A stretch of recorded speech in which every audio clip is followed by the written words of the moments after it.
ನಮಸ್ಕಾರ. ದಿನಕ್ಕೊಂದು ಒಳ್ಳೆಯ ಯೋಚನೆಯನ್ನು ಕೊಡುವಂಥ ಒಂದೊಳ್ಳೆ ಮಾತಿಗೆ ನಿಮ್ಮೆಲ್ಲರಿಗೂ ಆತ್ಮೀಯವಾದ ಸ್ವಾಗತ.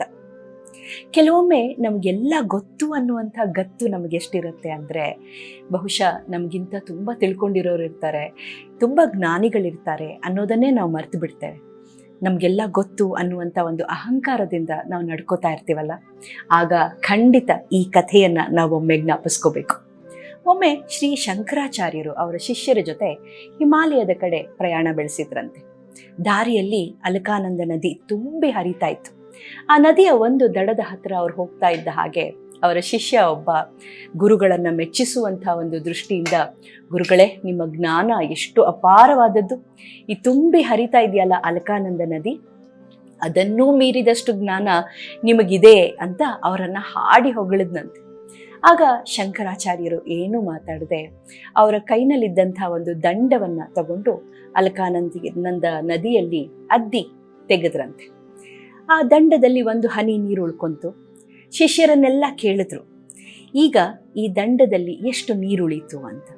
ಒಂದೇ ಹನಿ ಅಂತ ಶಿಷ್ಯರು ಹೇಳಿದ್ರಂತೆ. ಆಗ ಶ್ರೀ ಶಂಕರಾಚಾರ್ಯರು ಹೇಳಿದ್ರಂತೆ, ಬ್ರಹ್ಮಾಂಡದಲ್ಲಿರುವಂಥ ಅಷ್ಟೂ ಜ್ಞಾನದಲ್ಲಿ ನನಗೆ ಗೊತ್ತಿರೋದು ಈ ಬಿಂದುವಿನಷ್ಟು ಜ್ಞಾನ ಮಾತ್ರ. ಹಾಗಾದರೆ ಯೋಚನೆ ಮಾಡಿ, ಬ್ರಹ್ಮಾಂಡದಲ್ಲಿ ಅದೆಷ್ಟು ಜ್ಞಾನ ಇದೆ ಅಂತ. ನಾವು ಯಾರೂ ಕೂಡ ನಮಗೆ ಅಪಾರವಾದ ಜ್ಞಾನ ಇದೆ ಅನ್ನುವಂಥ ಒಂದು ಹೆಮ್ಮೆ ಪಡಬಾರ್ದು, ಅದು ಸರಿಯಲ್ಲ, ಭ್ರಮೆ ಅಂತ ಹೇಳಿದ್ರಂತೆ.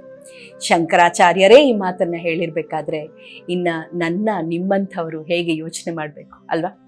ಕೆಲವೊಮ್ಮೆ ನಾವು ತುಂಬ ತಿಳ್ಕೊಂಡ್ಬಿಟ್ಟಿದ್ದೇವೆ ಅನ್ನುವಂಥ ಹಮ್ಮಿನಲ್ಲಿ ಮಾತಾಡ್ತಾ ಇರ್ತೇವೆ. ಇತ್ತೀಚೆಗಂತೂ ನಮ್ಮಲ್ಲಿ ಅನೇಕರು ಗೂಗಲ್ ಜ್ಞಾನ್ ಅಂತ ನಾವೇನು ಕರಿತೇವೆ, ಗೂಗಲ್ ಮಾಡ್ತೇವೆ, ನಮಗೆ ಬೇಕಾದಂಥ ಮಾಹಿತಿಯನ್ನು ತಗೋತೇವೆ. ಡಾಕ್ಟರ್ ಹತ್ರ ಹೋದ ಕೂಡಲೇ ಡಾಕ್ಟರ್ಗಿಂತ ಹೆಚ್ಚಾಗಿ ಮೆಡಿಕಲ್ ಟರ್ಮಿನಾಲಜೀಸನ್ನು ನಾವೇ ಉಪಯೋಗಿಸೋದಕ್ಕೆ ಶುರು ಮಾಡ್ತೇವೆ. ಇದೇನು, ಅದೇನು, ಇದು ಗೊತ್ತಾ ಅಂತ. ಅಷ್ಟು ವರ್ಷ ಓದಿ ಒಂದು ಮೆಡಿಕಲ್ ಡಿಗ್ರಿಯನ್ನು ತಗೊಂಡಂಥ ವೈದ್ಯರಿಗಿಂತ ಹೆಚ್ಚು ಜ್ಞಾನ ಗೂಗಲ್ ನಮಗೆ ಕೊಡೋದಕ್ಕೆ ಸಾಧ್ಯ ಇಲ್ಲ. ಹಾಗೆ ಅಧ್ಯಾಪಕರ ಹತ್ರ ಮಾತಾಡಬೇಕಾದ್ರೆ, ತಂದೆ ತಾಯಿಗಳ ಹತ್ರ ಮಾತಾಡಬೇಕಾದ್ರೆ ಒಂದು ರೀತಿಯ ಧೋರಣೆಯನ್ನು ಮಕ್ಕಳು ತೋರಿಸ್ತಾರೆ. ಇದೆಲ್ಲ ಸಾಮಾಜಿಕ ಜಾಲತಾಣಗಳಿಂದ ನಮಗೆ ಸಿಗುವಂಥ ಮಾಹಿತಿ ಮತ್ತು ಅದರ ಒಂದು ಹಮ್ಮು ನಮ್ಮೊಳಗೆ ಹುಟ್ಟುಬಿಟ್ಟಿರುತ್ತೆ. ದಯವಿಟ್ಟು ಇಂತಹ ಅಲ್ಪ ತೃಪ್ತಿಯನ್ನು ಪಡೋದು ಬೇಡ. ಬದುಕಿರುವಷ್ಟೂ ದಿನ ನಾವು ಓದಿದರೂ ಕೂಡ ತಿಳಿದುಕೊಳ್ಳಬೇಕಾದಂಥ ಅನೇಕ ವಿಷಯಗಳು ನಮ್ಮ ಜೀವನದಲ್ಲಿ ಇದ್ದೇ ಇರುತ್ತೆ. ನಾವು ಬದುಕಿರುವಷ್ಟೂ ದಿನ ಓದಿದ್ರೂ ಕೂಡ ನಮಗೆ ಸಿಗೋದು ಒಂದು ಬಿಂದುವಿನಷ್ಟು ಜ್ಞಾನ ಮಾತ್ರ.